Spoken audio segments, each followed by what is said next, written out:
Hello students, welcome to pluripotent chemistry. तो chapter 4 पढ़ रहे थे हम, केमिकल बॉन्डिंग।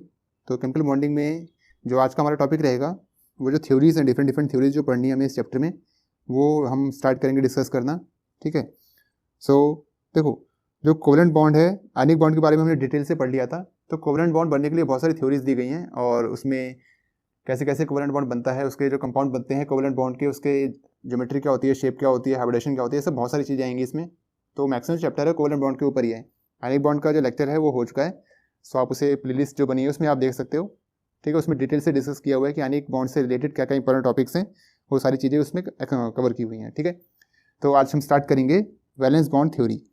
देखो, तो पहली बात तो वैलेंस बॉन्ड थ्योरी की जरूरत क्या पड़ी। तो जब हमारे पास लाइक HCl है, इसके पास 1 इलेक्ट्रॉन है, इसके पास 7 इलेक्ट्रॉन है, तो होगा क्या, ये इसे 1 इलेक्ट्रॉन लेगा और ये इसे 1 इलेक्ट्रॉन लेगा, तो इनके बीच में क्या बन जाएगा, एक कोवेलेंट बॉन्ड बन जाएगा। तो इसको कैसे एक्सप्लेन किया जाए कि how a covalent bond is formed. तो valence bond theory explains the formation of a covalent bond, कि कोवेलेंट बॉन्ड कैसे बनता है, उसका जो एक्सप्लेनेशन है वो कौन सी थ्योरी है वो देती है। Valence bond theory explains the formation of covalent bond. ठीक है, अब देखो इसमें इसके कुछ कुछ इंपॉर्टेंट पॉइंट्स हैं, तो नेक्स्ट देख रहे हैं हम इसके इंपॉर्टेंट पॉइंट्स। ठीक है, तो क्या क्या इसके इंपॉर्टेंट पॉइंट्स हैं। तो first point is a covalent bond is form by the overlapping of atomic orbital. 2 atomic orbital होते हैं, तो जब वो ओवरलैप करेंगे, ओवरलैप का मतलब क्या होता है, पेनिट्रेशन। ओवरलैप मीन्स क्या होता है, penetration of one orbital into another. एक ऑर्बिटल का दूसरे ऑर्बिटल के अंदर घुस जाना, यही क्या कहलाता है, दिस इज कॉल्ड पेनिट्रेशन। ठीक है, तो ये एक ऑर्बिटल है, ये दूसरा ऑर्बिटल है, दोनों पास में आएंगे, तो पास में आके क्या हो जाएगा, ये ऑर्बिटल इसके अंदर घुस जाएगा, दोनों की इलेक्ट्रॉनिसिटी क्या हो गई, मर्ज हो गई, कॉमन हो गई। This is called overlapping. ठीक है, दिस इज कॉल्ड ओवरलैपिंग। ठीक है, तो एक covalent bond is form by the overlapping of atomic orbital of bonding atom. जो भी एटम बॉन्ड करने वाले हैं उनके ऑर्बिटल क्या करेंगे, ओवरलैप करेंगे, तो एक कोवेलेंट बॉन्ड बनेगा। This is the first point.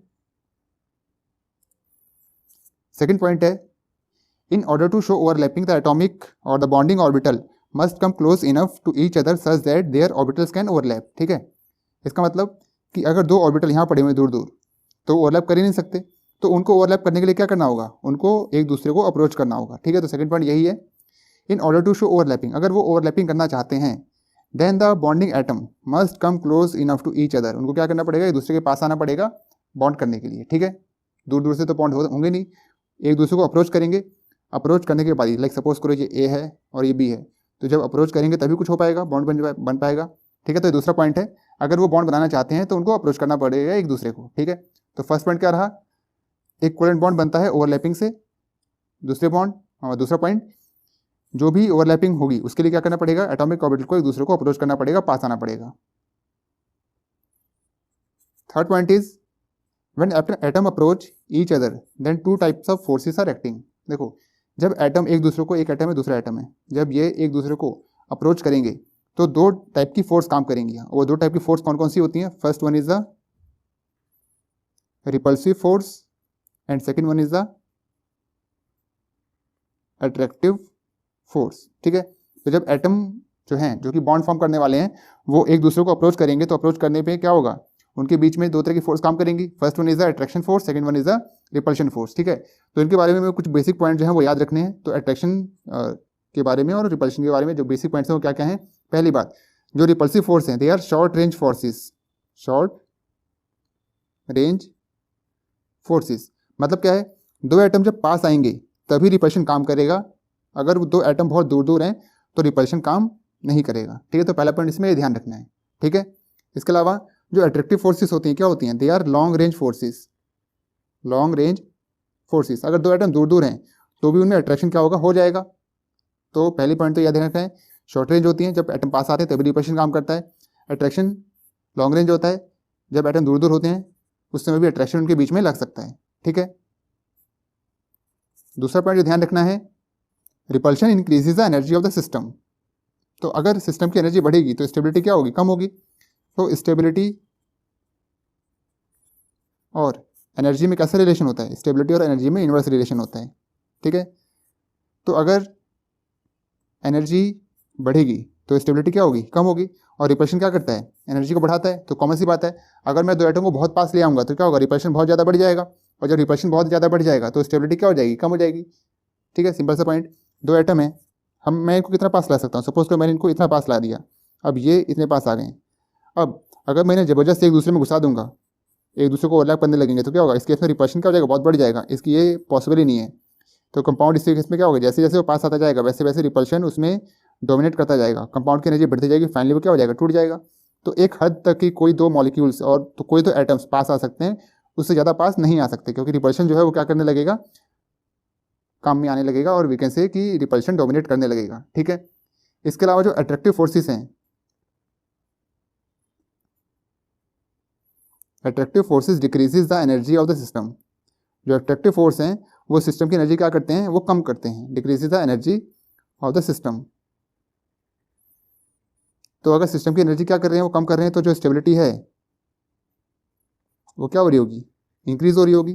ठीक है, तो ये दो कॉमन से पॉइंट है, ध्यान रखना है इसको। ठीक है, कि जो रिपल्शन है वो शॉर्ट रेंज फोर्स होता है, अट्रैक्शन लॉन्ग रेंज फोर्स होता है।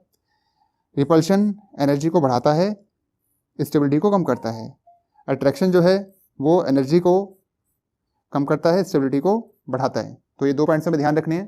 ठीक है, अब देखो मेरे पास ये एक एटम है और ये दूसरा एटम है, इसके पास इसका न्यूक्लियस है, इसका इलेक्ट्रॉन है, इसके पास इसका न्यूक्लियस है, इसका इलेक्ट्रॉन है। तो देखो अगर इन दोनों को बॉन्ड फॉर्म करना है, लाइक सपोज करो ये ए है मेरे पास और ये बी है, तो अगर इन दोनों को बॉन्ड फॉर्म करना है तो देखो इनके बीच में फोर्सेस कौन कौन सी काम कर रही होंगी।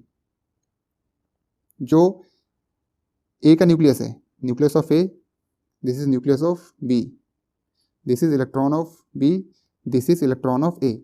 तो देखो इसमें फोर्सेस कौन कौन सी काम कर रही होंगी। सबसे पहले तो जो ए का न्यूक्लियस है ये बी के इलेक्ट्रॉन को क्या कर रहा होगा, अट्रैक्ट कर रहा होगा, बी के इलेक्ट्रॉन को अट्रैक्ट कर रहा होगा। ठीक है, जो ए का इलेक्ट्रॉन है वो बी के न्यूक्लियस से अट्रैक्ट हो रहा होगा। ठीक है, तो देखो अट्रैक्शन किसके किसके बीच में हो रहा है, nucleus of A and electron of B, nucleus of B and electron of A.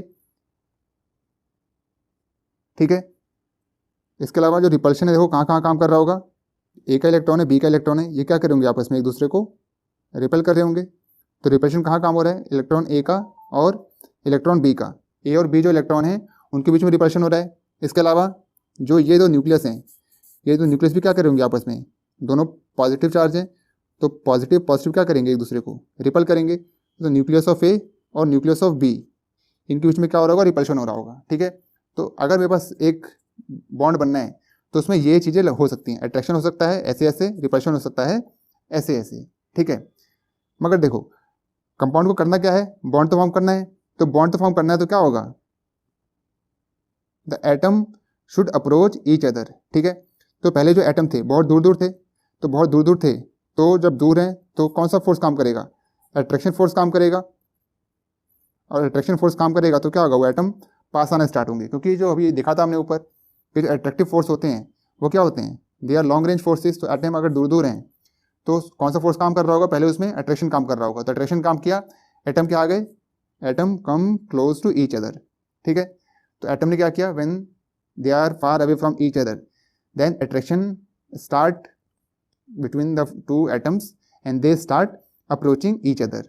तो जैसे जैसे वो अप्रोच करेंगे वैसे वैसे जो एनर्जी है वो क्या होती रहेगी, सिस्टम की कम होती रहेगी, क्योंकि अट्रैक्शन क्या करता है, जो सिस्टम की एनर्जी है उसको कम करता रहता है। ठीक है, next when they come close enough then the distance decreases and repulsion start acting. देखो दो एटम थे बहुत दूर दूर थे, तो पास में आना इन्होंने स्टार्ट किया, पास आ गए। अब पास आके सपोज करो वो इतने ही पास आ गए। अब देखो अगर वो इससे पास आएंगे तो क्योंकि डिस्टेंस क्या हो चुका है, बहुत कम हो चुका है, तो अगर वो इससे भी पास आते हैं तो जो रिपल्शन है वो स्टार्ट हो जाएगा, क्योंकि रिपल्शन जो होता है वो शॉर्ट रेंज होता है। पहले जब एटम दूर दूर थे उनके बीच में कौन सा फोर्स काम कर रहा था, अट्रैक्शन काम कर रहा था, मगर जैसे जैसे वो पास आए वैसे वैसे क्या हो गया, डिस्टेंस कम होता रहा, डिस्टेंस कम होता रहा, तो एक डिस्टेंस एक पॉइंट ऐसा आएगा जिस केस पे अट्रैक्शन मैक्सिमम होगा। अगर मैं उससे 2 एटम को और पास ले आता हूँ तो उनके बीच में क्या स्टार्ट हो जाएगा, रिपल्शन स्टार्ट हो जाएगा, ठीक है। तो एक पॉइंट पे आके 2 एटम क्या हो जाते हैं, रुक जाते हैं, ठीक है। और उस पॉइंट पे जो अट्रैक्शन होता है वो किसके इक्वल हो जाता है, रिपल्शन के इक्वल हो जाता है, ठीक है। और जो स्टेबिलिटी होती है वो मैक्सिमम हो जाती है, ठीक है। तो देखो क्या देखा हमने, ठीक है। जस्ट ये याद रखना है, पहली बात तो जो वीबीटी है वो क्या बताती है, जो कोवेलेंट बॉन्ड है उसका फॉर्मेशन बताती है कि कोवेलेंट बॉन्ड बनता कैसे है। इसके अलावा जो इसके इंपॉर्टेंट पॉइंट्स है वो देखें, तो कोवेलेंट बॉन्ड कैसे बनता है, ओवरलैपिंग से बनता है। ओवरलैपिंग क्या होती है, एटॉमिक ऑर्बिटल का एक दूसरे में पेनिट्रेट कर जाना, इज ओवरलैपिंग। इसके अलावा ओवरलैपिंग करने के लिए क्या करना पड़ेगा, एटम को क्लोज आना पड़ेगा। तो जो कहानी देखी अभी हमने, ये एटम के क्लोज आने की कहानी है, ठीक है। एटम जब क्लोज आएंगे 2 प्रकार की फोर्स काम करेंगी, अट्रैक्शन, रिपल्शन। अट्रैक्शन क्या करेगा, लॉन्ग रेंज फोर्स होता है, दूर से काम करना स्टार्ट कर देगा। रिपल्शन जो शॉर्ट रेंज फोर्सेस होती हैं, रिपल्शन एनर्जी को बढ़ाती हैं, सिस्टम को डिस्टेबलाइज करती हैं। अट्रैक्शन क्या करता है, सिस्टम को स्टेबलाइज करता है। 2 एटम दूर दूर होंगे, उनके बीच में कौन कौन से फोर्स काम करेंगे वो देख लिया हमने, ये 2 फोर्सेस काम करेंगे। तो जब कंपाउंड को बनना होगा तो कंपाउंड को बनने के लिए कैसे चलेंगे हम, एटम दूर दूर हैं, तो एटम दूर दूर है तो क्या होगा, पहले एक दूसरे को अप्रोच करेंगे, सिस्टम की एनर्जी कम होगी। किस हद तक पास आएंगे, वो इस हद तक पास आ जाएंगे कि उनके बीच में जो अट्रैक्शन है वो मैक्सिमम हो जाए। अब उससे पास वो आ ही नहीं सकते, क्योंकि अगर वो उससे पास आएंगे तो क्या हो जाएगा, रिपल्शन स्टार्ट हो जाएगा। तो अट्रैक्शन रिपल्शन क्या कर लेते हैं, एक दूसरे को इक्वलाइज कर लेते हैं। उस केस में स्टेबिलिटी क्या हो जाती है, मैक्सिमम हो जाती है, ठीक है। तो अगर मैं इसे ग्राफ की फॉर्म से रिप्रेजेंट करना चाहूँ तो ग्राफ की फॉर्म से इसे कैसे रिप्रेजेंट करते हैं, चलो इसे देख लेते हैं।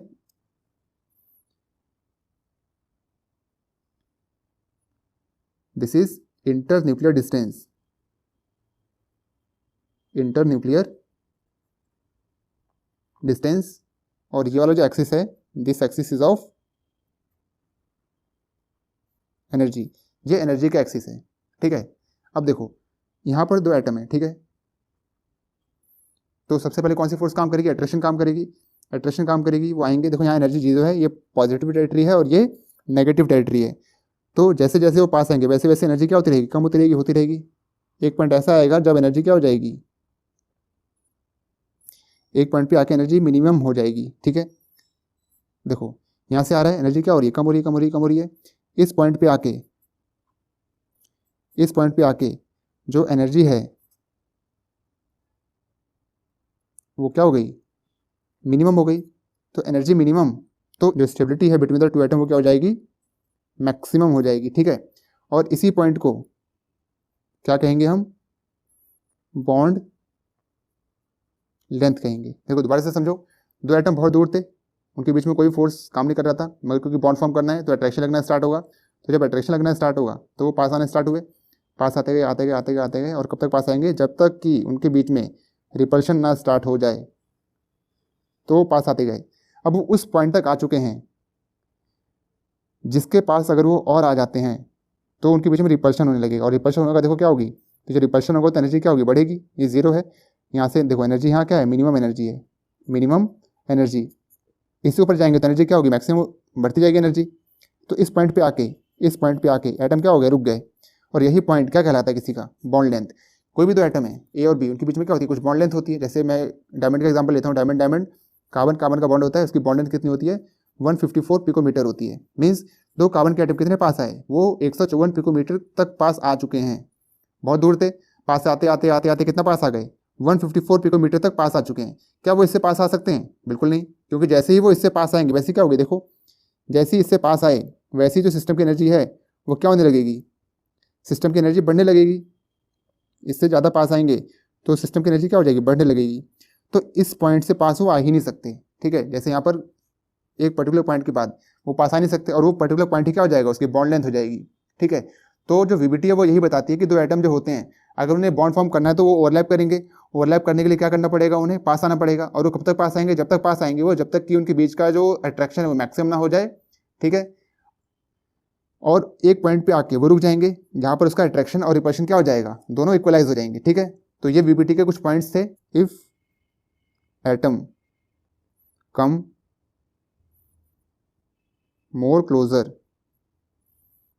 देन इट्स बॉन्ड लेंथ, जो उसकी बॉन्ड लेंथ है, अगर एटम उससे भी ज़्यादा पास आते हैं तो क्या होगा, जो रिपल्शन है वो बढ़ जाएगा, repulsion will increase and the bond will break, bond क्या हो जाएगा, टूट जाएगा। ठीक है, तो यही हमने समझा अभी पूरा, जितना भी कहानी देखी हमने, उस पूरी कहानी में क्या हुआ, एटम पास आ रहे हैं, पास आते आते वो इतने पास आए, जब अट्रैक्शन मैक्सिमम हो गया, रिपल्शन को उसने इक्वलाइज कर लिया, उससे ज़्यादा वो पास आ ही नहीं सकते, जब उससे ज़्यादा पास आ नहीं सकते तो क्या हो गया, वो उस केस में बॉन्ड लेंथ हो गई। ठीक है, तो वीबीटी में यही बताती है, वीबीटी बताती है कि दो जो ऑर्बिटल्स हैं उनके जो इलेक्ट्रॉन क्लाउड है वो कब तक पास आते रहेंगे, वो जब तक पास आते रहेंगे जब तक कि उन्हें अट्रैक्शन मिलता रहेगा मिलता रहेगा मिलता रहेगा, एक पॉइंट पे आके वो रुक जाएंगे। ठीक है, तो ये थे हमारे वीबीटी के पॉइंट्स। वीबीटी टॉक्स अबाउट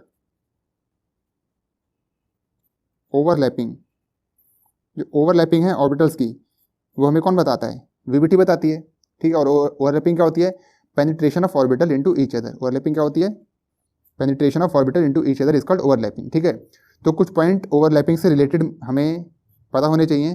तो फर्स्ट पॉइंट जो है that is greater the extent of overlapping more will be the strength of bond formed. देखो जैसे सिंपल सा एग्जांपल है, मेरे पास ये दो एटम है। ठीक है, सबसे पहली बार इन्होंने ओवरलैप किया, इतना क्लाउड इनका पास में आया। ठीक है, दूसरी बार इन्होंने ओवरलैप किया, इतना क्लाउड पास में आ गया। तीसरी बार ओवरलैप किया, थोड़ा सा क्लाउड ही पास में आया। ठीक है, तो बताओ सबसे ज़्यादा स्ट्रॉन्ग बॉन्ड किसका रहेगा, इसका, इसका या इसका। देखो इसमें जो ओवरलैपिंग है वो क्या है, लीस्ट हुई है, इसमें ओवरलैपिंग मैक्सिमम हुई है, और इसमें ओवरलैपिंग इन दोनों के बीच में कहीं पर है। तो सबसे ज़्यादा मजबूत बॉन्ड कौन सा बनेगा, ये बनेगा, उसके बाद ये बनेगा, और सबसे बेकार ये बनेगा। ठीक है, तो यही कहता है कि ओवरलैपिंग जितनी ज़्यादा होगी बॉन्ड की स्ट्रेंथ भी क्या होगी, उतनी ज़्यादा होगी। ठीक है, तो this is the first point. दूसरा पॉइंट है only atomic orbital with unpaired electron can overlap. ठीक है, जिसके पास, जिस भी एटॉमिक ऑर्बिटल के पास अनपेयर्ड इलेक्ट्रॉन है, बॉन्ड सिर्फ वही बना सकता है, ओवरलैप सिर्फ वही कर सकता है। लाइक एक सिंपल से एग्जांपल ले लेते हैं, लाइक मेरे पास 1s2 1s1 वाली कंडीशन है, तो इसके पास एस में कितने इलेक्ट्रॉन है, 2, इसके पास एस में कितने इलेक्ट्रॉन है, 1। या अगर मैं 2p6 और 2p3 ले लूँ, तो इसके पास पी में कितने इलेक्ट्रॉन, 1 2 3, इसके पास पी में कितने इलेक्ट्रॉन, 1 2 3 4 5 6, 6 इलेक्ट्रॉन है इसके पास। देखो क्या ये बॉन्ड फॉर्म करेगा, नहीं करेगा। क्या ये बॉन्ड फॉर्म करेगा, नहीं करेगा, क्योंकि इसमें क्या है, इसके पास जगह ही नहीं है, सारे ऑर्बिटल क्या है इसके, फुली फिल्ड है। इसके पास देखो अनपेयर्ड है, तो ये बॉन्ड फॉर्म कर सकता है, इसके पास भी अनपेयर्ड है, तो ये भी क्या कर सकता है, दूसरों से इलेक्ट्रॉन एक्सेप्ट कर सकता है और बॉन्ड फॉर्म कर सकता है। ठीक है, तो जिसके पास अनपेयर्ड इलेक्ट्रॉन होंगे वही बॉन्ड फॉर्म कर सकेगा। एक और कंडीशन देख लेते हैं, लाइक मेरे पास 2p4 है, तो 1 2 3 4, तो ये ऑर्बिटल बॉन्ड फॉर्म करेगा, नहीं करेगा। ये दो करेंगे, यस ये दो करेंगे। ठीक है, तो बॉन्ड फॉर्म कौन कर सकता है, जिसके पास अनपेयर्ड इलेक्ट्रॉन हो, सिर्फ बॉन्ड वही फॉर्म कर सकता है। ठीक है, तो ये रहा मेरा दूसरा point, only atomic orbital with unpaired electron can overlap. पहला क्या था, more the overlapping more will be the strength, जितनी ज़्यादा ओवरलैपिंग उतना ज़्यादा स्ट्रेंथ। दूसरा है ओवरलैपिंग कौन कर सकता है, जिसके पास अनपेयर्ड इलेक्ट्रॉन हो। सो थर्ड पॉइंट क्या है कि as a result of overlapping electron cloud और density arrange itself in such a way that it is under the influence of both the nuclei. ठीक है, लाइक जैसे ये एक इलेक्ट्रॉन क्लाउड था, ये दूसरा इलेक्ट्रॉन क्लाउड था, इसका न्यूक्लियस ये है, इसका न्यूक्लियस ये है। देखो ये क्या हो गया, this is the common electron cloud. ठीक है, तो जब ये कॉमन इलेक्ट्रॉन क्लाउड है, तो ये जो इलेक्ट्रॉन क्लाउड है, ये वाला न्यूक्लियस भी क्या करेगा, इसे खींचेगा, और ये वाला न्यूक्लियस भी क्या करेगा, इसे खींचेगा। तो जब भी ओवरलैपिंग होती है तो जो इलेक्ट्रॉन क्लाउड बनता है वो दोनों न्यूक्लियस के अट्रैक्शन में होता है, वो दोनों न्यूक्लियस के अट्रैक्शन में होता है। ठीक है, इधर भी खींचेगा और इधर भी खींचेगा, दोनों न्यूक्लियस क्या करेंगे, उस इलेक्ट्रॉन क्लाउड को खींचेंगे। ठीक है, so as result of overlapping the electron cloud और density arrange itself in such a way that it is under the influence of both the nuclei. It is under the influence of both the nuclei, जो दोनों nucleus हैं electron cloud दोनों से ही खींचेंगे। ठीक है, तो ये पॉइंट ध्यान रखना है। तो ये इसके कुछ कुछ रूल्स थे ओवरलैपिंग के, जितनी ज़्यादा ओवरलैपिंग होगी उतने ज़्यादा बॉन्ड की स्ट्रेंथ होगी, more the overlapping more will be the strength of bond. इसके अलावा जिसके पास अनपेयर्ड इलेक्ट्रॉन है सिर्फ वही बॉन्डिंग में पार्टिसिपेट कर सकता है, दूसरा नहीं करेगा। इसके अलावा जितनी ज़्यादा ओवरलैपिंग या जो क्लाउड है इलेक्ट्रॉन का, वो दोनों न्यूक्लियस के अट्रैक्शन के अंडर होता है। तो ये सारे पॉइंट ध्यान रखने हैं। ठीक है, ओवरलैपिंग के रूल्स हैं ये। ठीक है, नेक्स्ट जो टॉपिक आता है वीबीटी में वो आता है हमारे पास टाइप्स ऑफ ओवरलैपिंग। ओवरलैपिंग के टाइप्स क्या होते हैं, देखो ओवरलैपिंग दो टाइप की हो सकती है, axial overlapping and parallel overlapping. Overlapping दो टाइप्स की हो सकती है, axial overlapping and parallel overlapping. Axial overlapping का एक और नाम होता है that is end to end overlapping, और पैरेलल ओवरलैपिंग का एक और नाम होता है दैट इज साइडवेज ओवरलैपिंग। ठीक है, तो एक एक करके देखते हैं कि क्या क्या होती हैं ये। तो फर्स्ट इज एक्सियल ओवरलैपिंग। कि एक्सियल ओवरलैपिंग क्या होती है ये देखेंगे हम। तो देखो, एक्सिस मतलब जो मेरे पास बॉन्ड बनेगा उनका जो एक्सिस है वो क्या होना चाहिए, सेम होना चाहिए। जो भी बॉन्ड बनेगा उनका एक्सिस क्या होना चाहिए, सेम होना चाहिए। ठीक है, तो सबसे पहले आते हैं हमारे पास एसएस ओवरलैपिंग। एसएस ओवरलैपिंग, तो अगर हम एक्सियल जो ओवरलैपिंग है उसकी डेफिनेशन एक कॉमन सी लिख लें। ठीक है, हालांकि इसमें कुछ है नहीं। When two atomic orbital overlap along the axis. Axis के अलोंग अगर वो ओवरलैप करते हैं तो इसे कहते हैं हम एक्सियल ओवरलैपिंग। तो सबसे पहले आता है इसमें एसएस ओवरलैपिंग। तो एसएस में क्या होता है, व्हेन एस ऑर्बिटल, देखो सिंपल सी डेफिनेशन है, सब में सेम ही चलेगी। मैं एक लिख देता हूँ, बाकी लोग आप उसको लिख लेना खुद ही, मैं बोल दूंगा, स्टेट कर दूंगा मैं। ठीक है, when s orbital combine with another s orbital then ss overlapping takes place. ठीक है, एक एस ऑर्बिटल है, ये दूसरे एस ऑर्बिटल से कंबाइन करेगा, दिस इज 1s, ये सपोज करो दूसरा 1s है, ये दोनों कंबाइन किए तो क्या हो गया, एसएस ओवरलैपिंग बन गया। ठीक है, तो ये बन गया मेरे पास एसएस ओवरलैपिंग। एग्जाम्पल क्या हो जाएगा इसका, लाइक हाइड्रोजन। तो हाइड्रोजन में जो इलेक्ट्रॉनिक कन्फिग्रेशन होता है वो क्या होता है, 1s1। तो लाइक सपोज करो ये 1s1 है, ऐसे दूसरा हाइड्रोजन होगा उसमें भी क्या होगा, इलेक्ट्रॉनिक कन्फिग्रेशन 1s1। तो ये 1s1, दोनों हाइड्रोजन एक दूसरे को अप्रोच कर रहे हैं, अप्रोच करके क्या कर लिया उन्होंने, ओवरलैपिंग कर लिया, और जो ओवरलैपिंग का टाइप हो क्या हुआ, एसएस ओवरलैपिंग। ठीक है, तो देखो इसका न्यूक्लियस ये है, इसका न्यूक्लियस ये है। तो अभी हमने देखा था उसके रूल्स में कि जब भी ओवरलैपिंग होगी तो इलेक्ट्रॉन डेंसिटी अपने आप को कुछ इस तरह से अरेंज करती है कि वो दोनों न्यूक्लियस के अट्रैक्शन में हो। तो इसका जो ओवरलैप्ड स्ट्रक्चर बन जाएगा वो कैसा बन जाएगा, कुछ ऐसा बन जाएगा। यहाँ पर एक न्यूक्लियस है, यहाँ पर दूसरा न्यूक्लियस है, ये यहाँ पर इलेक्ट्रॉन डेंसिटी क्या है, मैक्सिमम है। देखो इलेक्ट्रॉन क्लाउड क्या है यहाँ पर, मैक्सिमम है, तो इलेक्ट्रॉन डेंसिटी यहाँ पर मैक्सिमम है। तो जो ये वाला न्यूक्लियस है ये भी खींच रहा है इसे, ये वाला न्यूक्लियस है ये भी खींच रहा है। तो जो इलेक्ट्रॉन क्लाउड है वो कुछ इस तरह का बन जाएगा। ठीक है, तो दिस इज एसएस ओवरलैपिंग। ठीक है, when one s orbital combine with another s orbital then ss overlapping takes place. Example क्या हो जाएगा इसका, हाइड्रोजन हो जाएगा। दूसरा देखेंगे sp ओवरलैपिंग। तो sp ओवरलैपिंग में क्या होता है, one s orbital combine with one p orbital then sp overlapping takes place. ये सपोज करो s है, ये p है, तो कंबाइन करेंगे तो एक s का कंबाइन कर लिया इसने एक p वाले के साथ। देखो इनका जो एक्सिस है वो क्या है, कॉमन है। ठीक है, एक ही एक्सिस पे आ रहे हैं सारे के सारे, तो एक्सिस कॉमन है, तो कौन सी ओवरलैपिंग होगी, एक्सियल ओवरलैपिंग। तो जब s और p कंबाइन करेंगे तो कुछ इस तरह का स्ट्रक्चर बनेगा, दैट इज sp ओवरलैपिंग। अब क्योंकि दोनों यहाँ पर भी एक न्यूक्लियस है और यहाँ पर भी एक न्यूक्लियस है, तो दोनों न्यूक्लियस का अगर अट्रैक्शन होगा तो शेप जो है थोड़ा सा चेंज हो जाएगा, और वो शेप कैसा हो जाता है, वो ऐसा हो जाता है।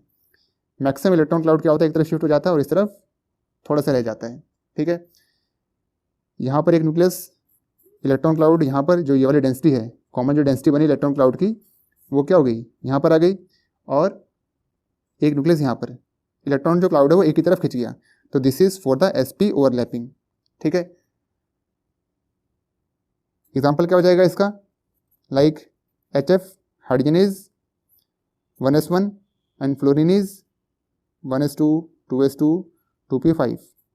तो 2p5 है, तो S में एक इलेक्ट्रॉन है और 2p5 है, तो 1 2 3 4 5। देखो एक खाली बचा हुआ है, तो यही वाला जो खाली ऑर्बिटल है यही पार्टिसिपेट करेगा ओवरलैपिंग में, क्योंकि हमने देखा था रूल्स में कि जो अनपेयर्ड इलेक्ट्रॉन वाला ऑर्बिटल है, सिर्फ वही ऑर्बिटल पार्टिसिपेट कर सकता है। तो एक इलेक्ट्रॉन यहाँ से आया, एक इलेक्ट्रॉन यहाँ से आया, ठीक है, दोनों पार्टिसिपेट कर लिया और फॉर्म हो गया बॉन्ड, ठीक है।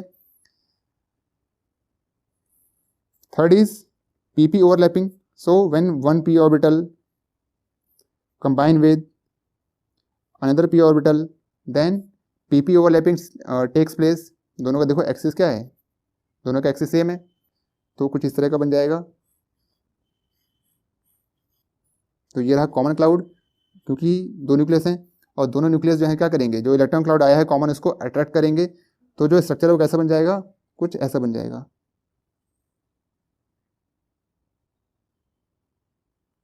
ठीक है। यहाँ पर कॉमन इलेक्ट्रॉन क्लाउड ये वाला, एक प्लस इस साइड, एक प्लस इस साइड, तो this is for the PP overlapping, ठीक है। तो ये एस एस एस पी और पीपी ओवरलैपिंग होती है। पीपी ओवरलैपिंग एग्जाम्पल अगर हम देखना चाहें तो लाइक BF3, ठीक है, फ्लोरीन भी ले सकते हो। इसमें क्या है, सब में जो इलेक्ट्रॉन है, बोरोन में 1s2, 2s2, 2p1, पी में इलेक्ट्रॉन आ रहा आखिरी वाला, और फ्लोरीन में तो आखिरी इलेक्ट्रॉन 2p5 होता है, ये देखा था अभी हमने। तो यहाँ पर क्या हो रहा है, एक का पी और दूसरे का पी, दोनों पीपी मिल रहे हैं, तो कौन सी ओवरलैपिंग हो जाएगी, पीपी ओवरलैपिंग हो जाएगी, ठीक है। तो 3 टाइप की ओवरलैपिंग होती है, SS, SP और PP ओवरलैपिंग। सो 3 टाइप की ओवरलैपिंग होती है। नेक्स्ट देखेंगे हम second type of overlapping, that is parallel overlapping. तो सेकंड टाइप की जो ओवरलैपिंग है, पैरेलल ओवरलैपिंग, नाम से पता चल रहा है, इसमें जो ऑर्बिटल रहेंगे एक दूसरे के क्या रहेंगे, पैरेलल रहेंगे। So in this type of overlapping orbital has their axis parallel to each other. जो ऑर्बिटल्स हैं उनके एक्सिस क्या रहेंगे, पैरेलल रहेंगे एक दूसरे के। लाइक एक ये रहा, दूसरा ये रहा, देखो ये और ये दोनों कैसे हैं एक दूसरे के पैरेलल। तो जब ओवरलैप करेंगे तो क्या हो जाएगा,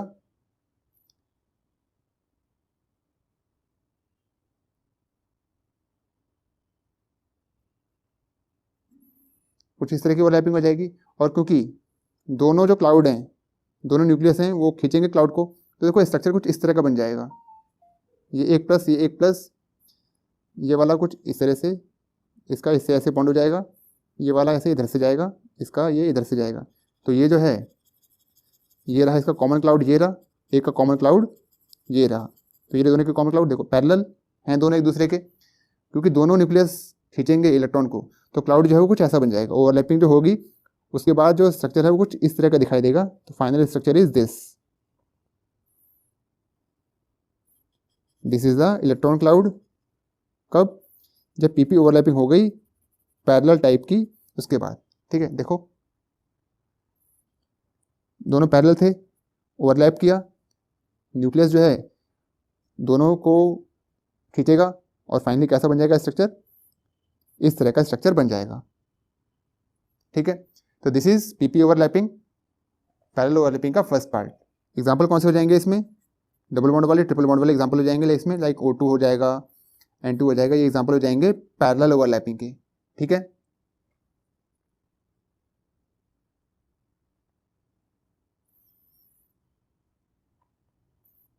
देखो जो दो टाइप की ओवरलैपिंग होती है उससे दो टाइप के बॉन्ड होते हैं, ठीक है, दो टाइप के बॉन्ड बनते हैं। First is sigma bond and second is pi bond, ठीक है। तो ओवरलैपिंग पढ़ ली हमने, ओवरलैपिंग क्या होती है, उस ओवरलैपिंग से दो टाइप के बॉन्ड क्रिएट होते हैं। फर्स्ट टाइप का जो बॉन्ड है उसे कहते हैं हम सिग्मा बॉन्ड, और सेकंड टाइप का जो बॉन्ड है उसे कहते हैं हम पाई बॉन्ड। तो सिग्मा और पाई में डिफरेंस बहुत ही इंपॉर्टेंट है। इसके अलावा किस कंपाउंड में कितने सिग्मा होते हैं, कितने पाई होते हैं, ये कैलकुलेट करना भी आना चाहिए, ठीक है। तो डिफरेंस देखते हैं हम। तो सबसे पहला, it is formed by axial overlapping. Sigma bond जो है कैसे बनता है, एक्सियल ओवरलैपिंग से बनता है। इसके अलावा जो पाई बॉन्ड है वो कैसे बनता है, it is formed by parallel overlapping. Parallel overlapping से कौन सा बॉन्ड बनता है, सिग्मा बॉन्ड बनता है, ठीक है। इसके अलावा it is formed by SS, SP, PP types, ये इसके प्रकार होते हैं, ठीक है। इसके अलावा जो पाई होता है it is form by PP, PD, DD, इन सब टाइप से बनता है पाई बॉन्ड, ठीक है। इसके अलावा rotation is possible in sigma bond. देखो सिग्मा बॉन्ड क्या होता है, एक ऐसा सिंगल सा बॉन्ड होगा, तो अगर कोई सिंगल लकड़ी है उसको तुम किसी भी एक्सिस पे घुमा सकते हो, मगर जो पाई है इसमें रोटेशन पॉसिबल नहीं होता है, क्योंकि पाई में क्या होता है, डबल आ जाता है बॉन्ड या ट्रिपल आ जाता है, तो घूम ही नहीं पाएगा, ये एक घूमेगा दूसरा टूट जाएगा, ठीक है। तो सिंपल सा याद रखना है, rotation is not possible in pi bond. Pi bond में रोटेशन जो है वो पॉसिबल नहीं होता है, इंपॉर्टेंट ध्यान रखना है। इसके अलावा sigma is always single in number. Sigma bond जो है हमेशा सिंगल होता है। पाई बॉन्ड इज 1 और 2। पाई बॉन्ड एक भी हो सकता है, दो भी हो सकता है। नेक्स्ट देखेंगे, sigma is the first formed bond. Sigma is the first formed bond. जो सबसे पहला बॉन्ड बनता है वो कौन सा होता है, सिग्मा होता है। इसके अलावा pi is formed after sigma. Pi is formed after sigma. Sigma bond के बाद पाई बॉन्ड बनता है, ठीक है। तो ये कुछ इसमें पॉइंट्स हैं, ध्यान रखने हैं, ठीक है। इसके अलावा एक और लिख सकते हैं कि जो सिग्मा होता है इट इज़ मोर स्टेबल, और जो पाई होता है it is less stable. Sigma bond is more stable, pi bond is less stable, ठीक है। तो देखो एक बार इसको एक साथ देख लेते हैं। सिग्मा बॉन्ड और पाई बॉन्ड में डिफरेंस। सिग्मा बॉन्ड कैसे बनता है, एक्सियल ओवरलैपिंग से। पाई बॉन्ड कैसे बनता है, पैरेलल ओवरलैपिंग से। टाइप्स क्या होते हैं, एसएस, एसपी, पीपी। इसके कौन से टाइप होते हैं, पीपी, पीडी और डीडी। इसके अलावा सिग्मा बॉन्ड में रोटेशन पॉसिबल होता है, पाई बॉन्ड में रोटेशन पॉसिबल नहीं होता है। सिग्मा हमेशा सिंगल होता है, पाई जो है सिंगल या डबल कुछ भी हो सकता है। सबसे पहला बॉन्ड कौन सा बनता है, सिग्मा बनता है, पाई जो है उसके बाद बनता है। इसके अलावा sigma is more stable and pi is less stable. एक और पॉइंट ऐड कर सकते हो, स्टेबिलिटी से रिलेटेड ही है। अगर मोर स्टेबल होगा तो बॉन्ड एंथैल्पी कैसी होगी, ज़्यादा ही होगी, means it has high bond dissociation enthalpy. Sigma bond को तोड़ने के लिए ज़्यादा एनर्जी रिक्वायर्ड होती है। इसके अलावा पाई बॉन्ड की जो बॉन्ड डिसोसिएशन एंथैल्पी होगी क्या होगी, कम होगी। It has low bond dissociation enthalpy. Pi bond को तोड़ने के लिए कम एनर्जी रिक्वायर्ड होगी, ठीक है। इसके अलावा इसी से रिलेटेड एक और हाई बॉन्ड एंथैल्पी, इसका मतलब इसमें जो ओवरलैपिंग है, ओवरलैपिंग क्या होगी, इसमें ज़्यादा होगी, और इसमें जो ओवरलैपिंग है वो कम होगी ओवरलैपिंग। तो ये सारे जो पॉइंट हैं ये एक ही पॉइंट से रिलेटेड हैं, ठीक है। लेस स्टेबल होगा क्यों, कि बॉन्ड डिस्ट्रीब्यूशन एंथैल्पी कम है, और बॉन्ड डिस्ट्रीब्यूशन एंथैल्पी कम है क्यों, क्योंकि ओवरलैपिंग कम है। ये ज़्यादा स्टेबल है तो जो बॉन्ड को तोड़ने के लिए एनर्जी रिक्वायर्ड है वो भी क्या है, ज़्यादा है, और ओवरलैपिंग भी क्या होगी, ज़्यादा होगी, इसीलिए बॉन्ड डिस्ट्रीब्यूशन एंथैल्पी भी क्या है, ज़्यादा है। तो ये 3 पॉइंट एक जैसे ही हैं, आप इन्हें अलग अलग भी लिख सकते हो, और अगर एक पॉइंट लिखोगे तो भी कोई दिक्कत नहीं है, ठीक है। मगर इसको याद रखना है तीनों को कि एक्चुअली में चलते कैसे हैं ये, ठीक है। तो this is about the difference between the sigma bond and the pi bond, ठीक है।